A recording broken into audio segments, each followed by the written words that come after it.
नमस्कार प्यारे बच्चों, बहुत बहुत स्वागत है आपका अपने YouTube channel NCERT study point पे। और मेरा नाम है अर्जुन। तो आगे चलते हैं। तो जैसा कि आपको पता होगा, हम अपना ज्योग्राफी का हमने अपना न्यू कोर्स स्टार्ट कर दिया था। तो उस न्यू कोर्स के अकॉर्डिंग मैंने आपको पहला चैप्टर करा दिया है, दूसरा करा दिया है, और तीसरा तो आपके सिलेबस में नहीं है, चौथा मैंने आपको करा दिया है। तो पहले चैप्टर का मैंने आपको इंपॉर्टेंट क्वेश्चन भी करा दिया और चैप्टर भी करा दिया, है ना। और जो दूसरा चैप्टर है ये मैंने आपको पढ़ा दिया है, लेकिन इसमें आपको मैं मोस्ट इंपोर्टेंट क्वेश्चन बताऊंगा जो आपके बोर्ड एग्जाम के लिए बहुत ही महत्वपूर्ण है ना। तो चैप्टर हमारा है विश्व जनसंख्या, वितरण, घनत्व और वृद्धि।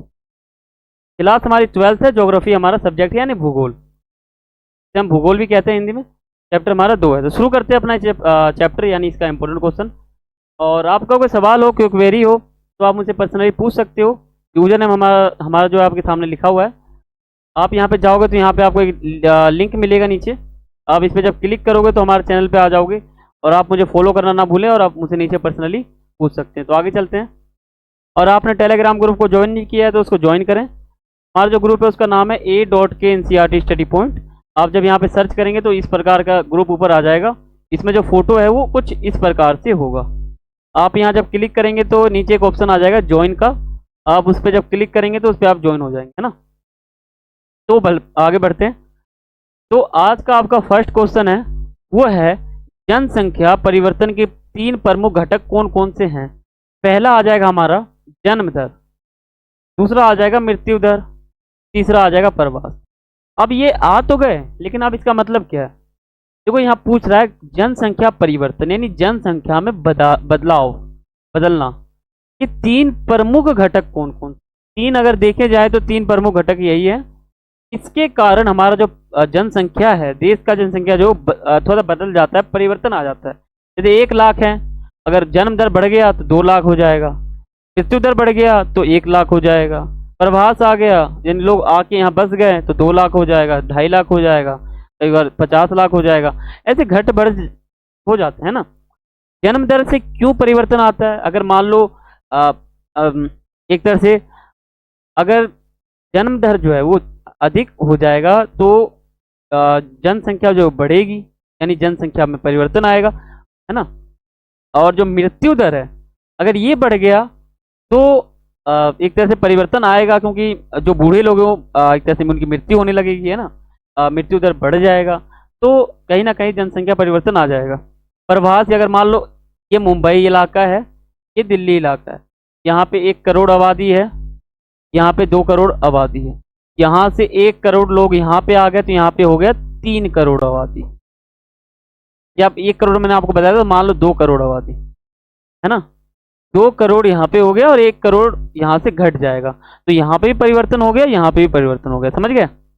ये हमारे 3 प्रमुख घटक हो जाते हैं जनसंख्या परिवर्तन के। अब जान लेते हैं कि जो जनसंख्या नियंत्रण है, इसके लक्ष्य को प्राप्त करने के लिए सरकार क्या तरीके अपना रही है ना। यानी जनसंख्या पर नियंत्रण पाने के लिए जो सरकार है उस देश का, वो क्या अपना रही है, क्या तरीके अपना रही है कि जनसंख्या नियंत्रण हो जाए, मृत्यु दर कम हो जाए, जन्म दर कम हो जाए, प्रवास जो है वो भी कम ही हो जाए, मीडियम रहे, ठीक है। तो देखो परिवार नियोजन कार्यक्रम ये चलाया गया था। गर्भ निरोधक का प्रचार करके लोगों को जागरूक करना, शिक्षा का प्रसार करना, स्त्रियों के लिए जागरूकता अभियान, ये 4 हमारे हो जाते हैं अभियान। और ये आप ये ध्यान रखो, इंपॉर्टेंट है, आपके बोर्ड एग्जाम में आ सकता है, तो अभी ध्यान रखें। तो आपका अगला प्रश्न आ जाता है, थर्ड प्रश्न आपका आ जाता है कि जनसंख्या वृद्धि से क्या अभिप्राय है। जनसंख्या की धनात्मक और ऋणात्मक वृद्धि स्पष्ट करें। 3 मार्क्स में आपका क्वेश्चन आ जाएगा बोर्ड एग्जाम में आराम से, ठीक।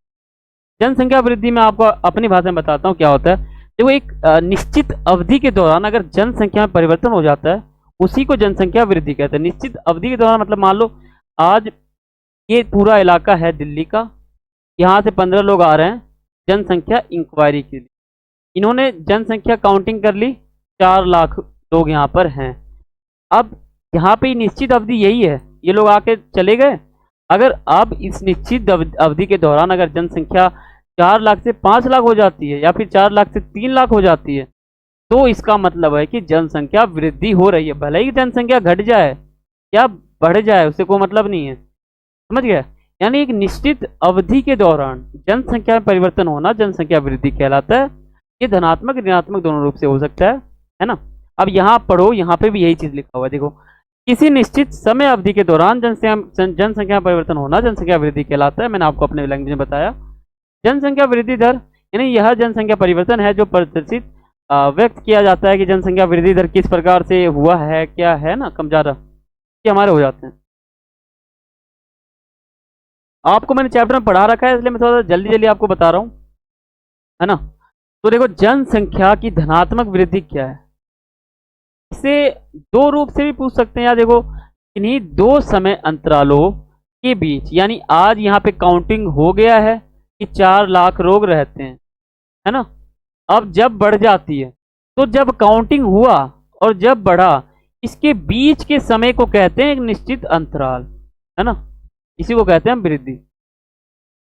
तो देखो, जन्म दर मृत्यु दर अधिक हो जाए, या फिर जब अन्य देशों से लोग स्थायी रूप से उस देश में प्रवास कर जाएं, वह जनसंख्या धनात्मक वृद्धि दर कहलाती है। जनसंख्या के ऋणात्मक वृद्धि क्या होता है, देखो, दो समय अंतरालों के बीच जनसंख्या कम हो जाए या फिर जनसंख्या बढ़ जाए, घट जाए एक तरह से, उसे ऋणात्मक वृद्धि कहते हैं। यह तब होती है जब जन्म दर मृत्यु दर से कम हो जाए, जन्म दर जो है वो मृत्यु दर से कम हो जाए, तब ये ऋणात्मक वृद्धि होगा। अन्य देशों में प्रवास कर जाए, ये भी हो सकता है। तो देखो, आपका अगला प्रश्न आ जाता है, ये आपका इंपॉर्टेंट है, आप इसको लिख सकते हो। जो क्वेश्चन मैं आपको इंपॉर्टेंट बता रहा हूँ वो इतना इंपॉर्टेंट है कि आपको यूं का यूं बोर्ड एग्जाम में देखने को मिल सकता है। देखो, ये आपका जो प्रश्न है वो है, प्रवास के अपकर्ष और प्रतिकर्ष कारकों का वर्णन करें। ये बहुत ही आसान क्वेश्चन है और बहुत ही क्वेश्चन है और इंपॉर्टेंट भी है। देखो, अपकर्ष का मतलब क्या होता है, प्रतिकर्ष का मतलब क्या होता है, प्रभास का मतलब पहले आपको समझ में आना चाहिए। प्रभास का मतलब होता है, मान लो एक व्यक्ति है, दिल्ली में रहता है, ये मुंबई में चला जाए, तो इसके बीच की प्रक्रिया को बोलते हैं प्रभास। यानी मनुष्य यहाँ से यहाँ जा रहा है ना। रुक जाओ, आपको यहाँ दोबारा बताता हूँ ताकि आपको समझ में आए। तो प्रभास का मतलब अगर आप समझ गए तो आपको ये बिल्कुल इजी लगेगा। ये मान लो पूरा क्षेत्र है, ये पूरा क्षेत्र है, इसको हम दिल्ली कहते हैं यानी डी, इसे हम मुंबई कहते हैं यानी एम, ठीक है। अब ये व्यक्ति यहाँ पर है, ये व्यक्ति चला जाता है दिल्ली, ठीक है, इसे हम कहते हैं प्रभास। आप समझो इसको, इसे कहते हैं हम प्रभास। अब बात आती है अपकर्ष और प्रतिकर्ष क्या होता है। अपकर्ष का मतलब होता है, अगर ये व्यक्ति यहाँ पे जा रहा है, तो यहाँ पे अगर सुविधा है तो ये जा रहा है, तो इसे हम कहते हैं अपकर्ष। अगर व्यक्ति यहाँ से दिल्ली जा रहा है लेकिन इसे मुंबई में परेशानी है, तो ये प्रतिकर्ष में आएगा। यानी इसमें बहुत ही कष्ट है, इसको महामारी, बीमारी बहुत लिख सकते हो आप, बढ़ा चढ़ा कर चीज लिख सकते हो प्रतिकर्ष में। अपकर्ष में लिख सकते हो अच्छी सुविधा, शिक्षा के स्तर अच्छा है, हॉस्पिटल है, अस्पताल है, शिक्षा है, ठीक है, सब कुछ आप पूरा डिटेल में भर सकते हो। ये ज्योग्राफी सब्जेक्ट है तो आप इसमें अपने मन की लैंग्वेज भी लिख सकते हो। तो प्रभास का मतलब होता है कि अगर कोई व्यक्ति यहाँ से, मान लो ए स्थान है, यहाँ बी स्थान है, ए स्थान से व्यक्ति जा रहा है तो इसे हम प्रभास कहते हैं। अगर व्यक्ति ए स्थान से बी स्थान जा रहा है, क्यों जा रहा है, क्योंकि उसे ए स्थान पे परेशानी है। ए स्थान पे परेशानी है यानी वो प्रतिकर्ष कारक में आ जाएगा, यानी उसको कष्ट है यहाँ पर, इसलिए वो बी स्थान पे जा रहा है। अगर ए स्थान बिल्कुल ठीक है, अच्छी चीज है यहाँ पर, लेकिन ए स्थान से अच्छा जगह जो है वो बी स्थान है, तब व्यक्ति इस स्थान पे जाता है, तो इसे हम अपकर्ष कारक कहेंगे, क्योंकि मनुष्य अपने मर्जी से जा रहा है, क्योंकि जहां वो रहता है उससे अच्छी सुविधा बी जगह पर है ना, समझ रहे हो। तो आप समझ चुके होंगे। तो आपको पॉइंट बताता हूं। देखो, अपकर्ष का मतलब होता है जो व्यक्ति अपनी इच्छा से दूसरे स्थान पे जाता है, और प्रतिकर्ष का मतलब होता है कोई व्यक्ति कष्ट में हो गया, दुखी है, इसलिए वो एक स्थान से दूसरे स्थान जाता है। तो कष्ट में कैसे, राजनीतिक अशांति हो जाए, पॉलिटिकल में एक तरह से हलचल हो जाए, रहन सहन की निम्न दशाएं हो जाए, महामारियां हो जाए, प्रतिकूल जलवायु हो गया, प्राकृतिक आपदा हो जाए, तो इतनी सारी कष्ट होंगी मनुष्य के पास, तो वो एक स्थान से दूसरे स्थान जाएगा, जरूर जाएगा, लेकिन कैसे जाएगा, वो अपने मर्जी से नहीं जाएगा, है ना, अपने मर्जी से नहीं जाएगा। ये सब परेशानी उसको भेजेगी एक स्थान से दूसरे स्थान, तो ये हमारा प्रतिकर्ष हो जाता है।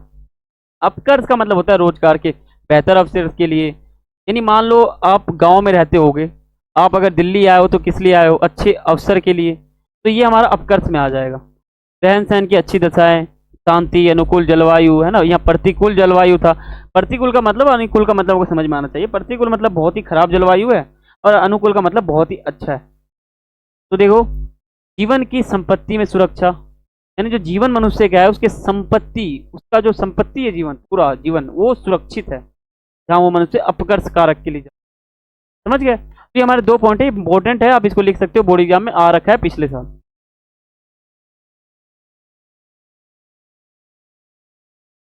आपका अगला प्रश्न है कि जनसंख्या के बढ़ने या घटने या विश्व का ह्रास के प्रमुख परिणामों का वर्णन कीजिए। अगर जनसंख्या बढ़ रहा है या घट रहा है तो इसके प्रमुख परिणाम क्या होंगे। मान लो कहीं बढ़ रहा है या घट रहा है तो इसके परिणाम क्या निकलेंगे। तो आप सोचो, अपने मन से भी लिख सकते हो। जनसंख्या मान लो कहीं बढ़ गया है तो आप सोचो, आप अपने मन से बना सकते हो कोई पॉइंट। संसाधनों का अत्यधिक भार है इसलिए जनसंख्या बढ़ रहा है। बढ़ रहा है इसलिए तो बाहर है। मान लो बहुत सारे संसाधन है। मान लो मैं एक उदाहरण देता हूँ, एक साइकिल है और चलाने वाले 15 आदमी हैं, तो जो हमारे पास संसाधन है साइकिल, उस साइकिल में भार उत्पन्न हो जाएगा कि नहीं हो जाएगा। साइकिल एक है, चलाने वाले 15 हैं, तो जो हमारा संसाधन है साइकिल, वो उसके ऊपर भार आ जाएगा, अत्यधिक भार। ये एक नाम आ जाता है ना, संसाधन, यानी साइकिल पर अत्यधिक भार आ जाएगा, क्योंकि 15 आदमी साइकिल को चलाएंगे। एक साइकिल को, एक साइकिल एक है, 15 चलाने वाले हैं, तो इसे कहते हैं भार आना। संसाधनों का तेजी से खत्म होना, जो हमारे संसाधन है आसपास, जो हम पेड़ पौधे साइकिल, ये सभी संसाधन है मनुष्य के, तो ये जो है ये नष्ट हो जाता है, एक तरह से खत्म हो जाता है। जनसंख्या के भरण पोषण की समस्या हो जाती है, विकास न हो पाना, इसलिए जनसंख्या बढ़ जाता है। और जनसंख्या घटने, अगर मान लो कहीं जनसंख्या घट जाए तो क्या होता है, परिणाम क्या होंगे। संसाधनों का पूर्ण उपयोग नहीं हो पाना, संसाधन की आधारभूत संरचना का अस्थिर हो जाना, देश का भविष्य चिंता और निराशा में डूब जाना, लिंग अनुपात में संतुलन ना बढ़ पाना, है ना। तो ये सभी पॉइंट बन जाते हैं हमारे जब ये परिणाम निकलेंगे। ये इंपॉर्टेंट है आपका, ये लिख सकते हो, इंपॉर्टेंट बहुत ज़्यादा है। अब आपका अगला प्रश्न आ जाता है कि जो विश्व में जनसंख्या के विवरण तथा घनत्व को प्रभावित करने वाले कारक बताएं। अब ये आपका, मेरे हिसाब से ये आपका क्वेश्चन बन जाता है, 3 मार्क्स में आ जाएगा। पूछ सकता है कि जनसंख्या वितरण को प्रभावित करने वाले कारक बताएं, है ना। आप जब दूसरे बुक का दूसरा चैप्टर पढ़ोगे उसमें यही चैप्टर रहेगा, लेकिन कुछ उसमें जुड़ जाएंगे, उसमें आपको थोड़ा डीप बताऊंगा, वो आगे आपका जो दूसरा बुक स्टार्ट होगा उसमें। तो देखो, भौगोलिक कारक होते हैं जनसंख्या वितरण। जनसंख्या वितरण का अर्थ क्या होता है कि 15, एक तरह से 5 लाख लोगों का एक समूह आ रहा है दिल्ली से मुंबई की ओर, ये 5 लाख लोगों का एक समूह आ रहा है। अब ये 5 लाख लोगों का वितरण, समूह, जनसंख्या वितरण कैसे, इतने लोग क्यों आ रहे हैं मुंबई में, इसके कारण क्या है। तो इसके भौगोलिक कारण भी हो सकते हैं, है ना, और इसके आर्थिक कारक भी हो सकते हैं, सामाजिक भी हो सकते हैं। जल, अब ये भौगोलिक में आ जाएगा जल की उपलब्धता, भू आकृति, जलवायु, मृदा। आर्थिक में आ जाएगा खनिज, नगरीकरण, औद्योगिकरण। और सामाजिक में आ जाएगा स्थान का महत्व। सामाजिक में यानी समाज में स्थान का एक महत्व मिलेगा। जल की उपलब्धता, ये हमारा भौगोलिक आ जाता है, यानी जल जहाँ ज़्यादा उपलब्ध होगा वहाँ मनुष्य ज़्यादा आकर्षित होंगे, जनसंख्या की बहुत बड़ी वितरण वहाँ पे आएगी। भू आकृति, जहाँ भूमि की आकृति बनावट बहुत अच्छी हो। जलवायु, जहाँ के जल अच्छे हो, जलवायु वातावरण अच्छे हो। मृदा यानी मिट्टी अच्छी हो। आर्थिक खनिज मतलब जहाँ खनन के कार्य होते हो। नगरीकरण, जहाँ नगर हो, नगर का माहौल हो, ग्रामीण ना हो, शहरीकरण हो। औद्योगिकरण, जहाँ उद्योग लगे हों, उद्योग भारी मात्रा में हो, जहाँ मनुष्य काम करे। स्थान का महत्व यानी समाज में अच्छा स्थान मिले। ये सभी पॉइंट बन जाते हैं, इंपॉर्टेंट है। तो देखो, जननांकीय संक्रमण सिद्धांत, ये मैंने एक अलग वीडियो में आपको पूरा विस्तार से बताया था। आपने अगर नहीं देखा तो आप उसको डिस्क्रिप्शन में डाल दूंगा, उसका लिंक आप वहाँ देख सकते हो। ये पूरा विस्तार मैंने आपको बताया था एक चैप्टर, एक वीडियो में, तो यहाँ मैं आपको ज़्यादा नहीं बताऊंगा। एक तो पहले मैंने आपको चैप्टर में बताया था, है ना, और एक मैंने एक अलग वीडियो बनाया था, उसमें भी मैंने आपको इस टॉपिक बिल्कुल विस्तार से बताया था। तो इसमें मैं आपको ज़्यादा नहीं बताऊंगा। तो देखो, जननांकीय संक्रमण सिद्धांत का उपयोग किसी क्षेत्र की जनसंख्या का वर्णन तथा भविष्य के पूर्वानुमान के लिए किया जाता है कि भविष्य में कितना बढ़ सकता है, अभी कितना है ना। ज़्यादा नहीं बता रहा हूँ आपको, थोड़ा सा यह सिद्धांत हमें बताता है कि जो ग्रामीण खेतीहर लोग हैं वो अशिक्षित हैं, फिर उन्नति करते हैं, फिर आगे बढ़ जाते हैं, शिक्षित हो जाते हैं, औद्योगिक लगा देते हैं ना, नगरीकरण हो जाता है। तो किसी देश का प्रवेश जनसंख्या उस मृत्यु दर निम्न से अधिक हो जाती है, तो ऐसे में परिवर्तित हो जाता है। तो इस अवस्था में 3 अवस्थाएं आ जाते हैं, इसे हम जननांकीय चक्र कहते हैं। मैं आपको ज़्यादा डीप नहीं बता रहा हूँ ताकि वीडियो लंबा हो जाएगा, तो आपको सभी परेशानी होगी। तो देखो, इसमें जब व्यक्ति खेती हर से नगरीय ओर की बढ़ जाता है, यानी उद्योग लगा देता है, तो कैसे मनुष्य बदल रहा है, ग्रामीण से नगरीय हो जा रहा है। खेती करता था, अब उद्योग में काम करता है, बदल गया। इसके बीच के चक्र को बोलते हैं हम जननांकीय संक्रमण सिद्धांत। यानी पहले मनुष्य ऐसा था, अब ऐसा हो गया, अब ऐसा हो गया, पहले ऐसा था लेकिन ऐसा हो गया। ये कौन बता रहा है? ये हमें जननांकीय संक्रमण सिद्धांत बता रहा है। बहुत इजी है ये 3 अवस्थाएं हैं। पहले अवस्था में आपको मैंने बता रखा है वीडियो में, तो मैं आपको ज़्यादा नहीं बताऊंगा। दूसरा भी मैंने आपको बता रखा है वीडियो में, तीसरा भी मैंने आपको अवस्था बता रखा है। बहुत इजी है, आप वहाँ देख लेना। पूरा फुल चैप्टर है, मतलब फुल इसी टॉपिक के ऊपर वीडियो है। और आपका एक ये प्रश्न उठ जाता है कि विश्व में बहुत अधिक क्षेत्रफल पर बहुत कम वह बहुत कम क्षेत्र पर बहुत अधिक लोग रहते हैं, उदाहरणों सहित इस कथन की पुष्टि कीजिए। या फिर विश्व जनसंख्या वितरण प्रतिकूल अपने आप अनूठा है, स्पष्ट करें। 2 प्रकार से क्वेश्चन पूछ सकते हैं। तो देखो, विश्व की 90% जनसंख्या जो है इसके 10% स्थल पर निवास करती है। संयुक्त राज्य अमेरिका का जो पूर्वी भाग है, यूरोप की उत्तरी पश्चिमी भाग जो है, और दक्षिणी भाग है, और दक्षिण पूर्वी जो एशिया के क्षेत्र आते हैं, सर्वाधिक घनत्व वाले क्षेत्र हैं वो, वहाँ पे जनसंख्या बहुत ही बराबर है, सर्वाधिक है। जहाँ 200 व्यक्ति प्रति वर्ग किलोमीटर में रहते हैं, वो वहीं पे इतने व्यक्ति रहते हैं, है ना। उत्तरी और दक्षिणी ध्रुव के निकट जो उष्ण और वह शीत मरुस्थल, वह अधिक वर्षा वाले स्थानों की जो जनसंख्या है वो 1 व्यक्ति प्रति वर्ग किलोमीटर से भी कम है। कहाँ पर? मरुस्थल से अधिक वाले जो इलाके हैं, मतलब वहाँ के जो है ना, दक्षिणी ध्रुव की साइड। तो देखो, उत्तरी गोलार्ध में जनसंख्या, उत्तरी मतलब जैसे मान लो पूरा विश्व का मैप है, तो ऊपर वाला जो हिस्सा है हम उत्तरी कह देते हैं, नीचे को हम दक्षिणी कह देते हैं। तो उत्तरी गोलार्ध में जनसंख्या अधिक तथा दक्षिणी गोलार्ध में कम है, क्योंकि दक्षिणी गोलार्ध में स्थल जो है वो भाग कम है। वहां पर संसार की अधिकांश जो जनसंख्या है वो 5 उत्तरी अक्षांश में 45 डिग्री, 5 डिग्री से लेकर उत्तरी अक्षांश की और 45 डिग्री उत्तरी अक्षांश के मध्य निवास करती है। हमारे हो जाते हैं पॉइंट। आपका एक क्वेश्चन बन जाता है, ये बहुत ही इंपॉर्टेंट है, इसको आप लिख सकते हो इंपॉर्टेंट।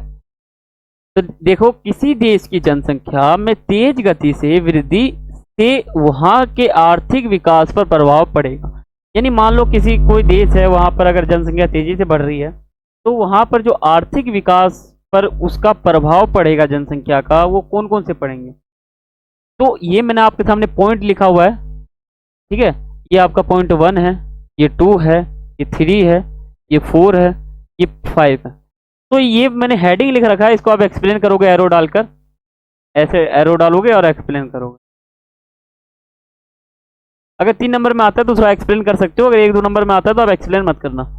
भोजन की समस्या आप लिख सकते हो कि अगर जनसंख्या किसी क्षेत्र में बढ़ेगी तो उस क्षेत्र में भोजन की समस्या बढ़ेगी, आर्थिक संकट पैदा होगा। आप ऐसे लाइन बनाओगे, लिख सकते हो। संसाधन की कमी, अगर किसी क्षेत्र में जनसंख्या बढ़ेगी तो वहाँ पे संसाधन कम होगा, लोगों का संसाधन के ऊपर दबाव बढ़ेगा, तो इस प्रकार आर्थिक संकट हमको दिखाई देगा उस देश में। आवास की समस्या, अगर जनसंख्या बढ़ेगा तो घर कम होंगे, जमीन कम होंगे, तो लोग रहेंगे नहीं, ठीक है, आवास कम होगा, लोगों के रहने का स्थान कम होगा। ऐसा बढ़ा चढ़ाकर पूरा लाइन भर सकते हो। रोजगार की समस्या, अगर जनसंख्या बढ़ती है तो रोजगार में कमी आएगी, उद्योग में असर पड़ेगा, लोगों को काम नहीं मिलेगा, ठीक है, लोग बेरोजगार रहेंगे। ये पॉइंट बन जाता है। निम्न जीवन स्तर, अगर जनसंख्या बढ़ जाएगा तो लोगों का स्तर निम्न हो जाएगा, जीवन जीने का स्तर कम हो जाएगा, वो लोग सही से जी नहीं पाएंगे, लोगों का एक तरह जनसंख्या बढ़ जाएगा, है ना, दबाव बढ़ जाएगा। ये आप पूरा लाइन भर के मैंने आपको जिस तरह से बताया है पूरा भर सकते हो। अगर 6 नंबर तक आ जाए तो आप तो पूरा भर देना, पूरा 6 में से आपको 6 नंबर मिल जाएंगे अगर आपने पूरा लिख दिया तो, ठीक है। पॉइंट बस आप याद रखना, पॉइंट बहुत मेन है। तो बस यहाँ पे हमारा जो दूसरा चैप्टर था, विश्व जनसंख्या वितरण घनत्व और वृद्धि, ये समाप्त होता है। इसका इंपॉर्टेंट क्वेश्चन एमसीक्यू भी मैंने आपको करा दिया है, चैप्टर भी पढ़ा दिया और इंपॉर्टेंट क्वेश्चन भी करा दिया। और जो आपका मानव विकास वाला चैप्टर था वो मैंने आपको पढ़ा दिया है और इंपॉर्टेंट क्वेश्चन है वो मैंने आपको करा दिया। अब मैं आपको प्राथमिक क्रिया जो आपका चैप्टर है, द्वितीयक क्रिया, तृतीयक, चतुर्थक, ये मैं आपको कराऊंगा अगले वीडियो, ठीक है। प्राथमिक क्रिया मैं आपको कराऊंगा, वो आपका चैप्टर इंपॉर्टेंट है, 5वां चैप्टर आपका है मानव भूगोल के मूल सिद्धांत, है आपका इंपॉर्टेंट, ठीक है। अगर आप चैनल पर नए हैं तो चैनल सब्सक्राइब करें और बेल आइकन पर क्लिक करें। वीडियो अच्छा लगा हो तो वीडियो को लाइक करें, जितना हो सके उतना शेयर करें। कुछ भी आपको पूछना हो तो आप कमेंट कर सकते हो, ठीक है। तो मिलते हैं अगले चैप्टर में, यानी प्राथमिक क्रिया में। तब तक के लिए सभी को थैंक्स फॉर वॉचिंग। जय हिंद, जय भारत।